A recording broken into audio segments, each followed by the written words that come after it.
6 people were killed in an awful mass murder.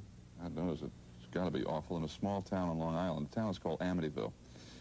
The murders took place in this house. 1 year later, George and Kathleen Lutz bought the house, and they moved into it with their 3 children. After living there for 28 days, they were convinced the house was possessed by some kind of evil force, and they left their belongings, and they fled, and they were really terrified. The events that supposedly took place there during those 28 days have been put down in a best-selling book. It's called The Amityville Horror, and there is now a movie out, or about to come out, of the book. George and Kathleen Lutz are with us this morning to talk about what happened during those 28 days in Amityville. And James Brolin, super young man, actor. Thank you. Yes, much pleasure. Good to see you again, Jim. He plays George Lutz in the movie, and Jim is with us this morning, and it's great seeing you again. Great seeing you again. Lutzes, good morning to you both. Good morning. All right, first of all, the book and the movie depict all these kind of weird, strange things that happened in the house during those 28 days when you were there. What kind of things, George, happened physically? What were some of the things that happened that scared you? Well, at first, just moving into the house was fine. It's a lovely house. Yeah. And we enjoyed moving in. Within a week, Kathy's hand had been touched by something that we discussed and couldn't explain. It was just something unseen. Within I mean, this is in the daylight, or was it? Yes, It was during the day. right. Okay. We also had hordes of flies that would appear within 2 rooms, and no matter how many times we would kill them, they would reappear.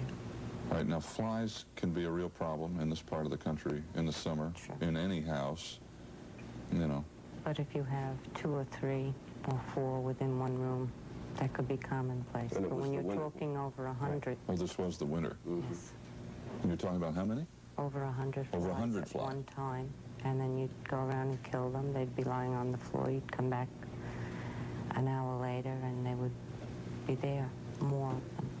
Okay. There's We something had- about green slime. What was that? On the wall in the movie, there's green slime comes out of the walls, right? Right. George, did that happen? As the movie did it, not exactly, no. Yeah. It was more of a gelatin kind of substance that we thought the children had somehow mixed something up and spilled it around the house. The Okay. next time it happened, the kids were at school, and there was just no way to explain how it got there. Did you all call, a contractor or a carpenter or anybody to come and look and try to? We had Sure. several repairmen come in. Telephone repairman came 3 times because each time we would try and communicate with the priests, we would run into faulty connections. We had extreme fluctuations in the heat, between 40 and 50 degree fluctuations. 3 times the serviceman came in. One time he was there, he heard the furnace functioning, and yet there was no heat within the house. The temperature was at 40, and yet the thermostat read 80. Okay, no, but you had somebody inspect the entire heating system. Goodness knows those of us who live in the North know what can happen with heating systems in a house, especially old houses.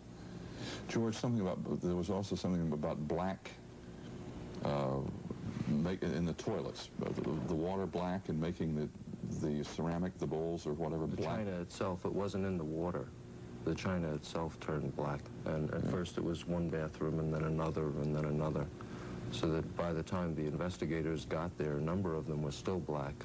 You know, it was still that way. There was never any reasonable explanation. Did you have a plumber come in? I mean, when you first spotted No, it, there did you have it wasn't a problem with the water. The water was But clean. It was normal. But did you invite any contractor, somebody like that, just to come say, hey, what's wrong with the toilets? No, because You didn't, yeah. one of the things we found was the keyholes would ooze a black substance, which was of the same nature and appearance as that which was on the porcelain in the toilets. And when the investigative team came on March 6, 1976, the substance was still on the keyholes, and they were able to obtain samples of it because it was never in a moist All right. Condition. condition. And they wouldn't do physical damage to the door, in other words, carve out a piece of wood without our consent. Had either of you had any experience before with the occult or the supernatural, ever before? We didn't believe in it. Were you afraid for your children? Why didn't you leave earlier than the 28 days if you were terrified? Well, it was our house. First of all, we had never intended to give it up. Even after we moved out, we intended to find out what was wrong and move back in there. that's why the investigation was held, and people from different psychic research groups that at least we could check their credentials were called in and asked to come in. We've been asked many times why we stayed so long. It's very hard to remember the exact emotions or the moment why you would make a decision or why not. But you finally did make it. Well, by the time we left, we had lost a considerable amount of weight. Kathy was passing out quite regularly. I had lost over 26 pounds. And we were just reacting from one happening to another. We weren't really... So you were generally shook up. We weren't thinking, yes, as we normally would. Jim, you played George in the movie. And you did research this and worked on it and so forth. You smiled. Do you believe them? Do I? Yeah, when I'm sitting here with them, yes, I do. And I've watched George, and I've watched, you know, you've been an actor, David, and you kind of know how to watch for telltale signs when you're doing research and watching to people, and we also, well, you get an insight. And I can't say that looking over the story, I believe the book as it's presented totally. But sitting with these people, it's hard to deny a lot of the facts, too. Were you George frightened? gave up a lot of money. Yeah. Were you More than frightened I playing? think that he would make on the book. Yeah. You know what I mean? One of the things Why would you keep up working on this if it was terrifying and not a pleasant experience? Why don't you just leave it behind you and forget it and move on to other things? Things of this nature happen quite frequently. And when they happen to you? families, no, not to us. Yeah. This was something we learned from the investigators and the psychics that came in. And when it happens to a family, usually they close the door and they don't talk about it. Yeah.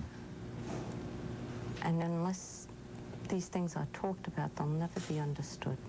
We went out, when the movie was being filmed, Jim, we went out to the house and talked to the couple who live in the house, or did a year ago.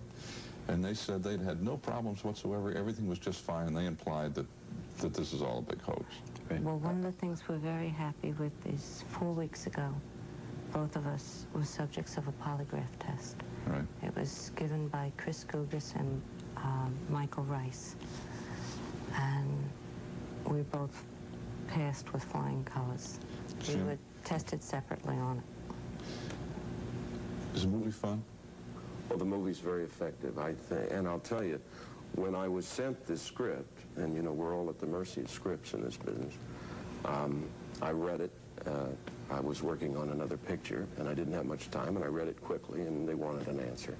And I just thought, this is going to make a terrific movie. And when I called, I said, let's get involved, and the agency said, why don't you pick up the book tomorrow? And I said, oh, yeah, there's a book. And then the next day, I found out it was a true story. I wasn't aware of it. And so my involvement from the beginning was really sort of naive. And I just took it as something that was going to be a wonderful movie, and it is. I didn't realize what I was getting into. George and Kathy Lutz, thanks for joining us today. Thank you very much. Good luck.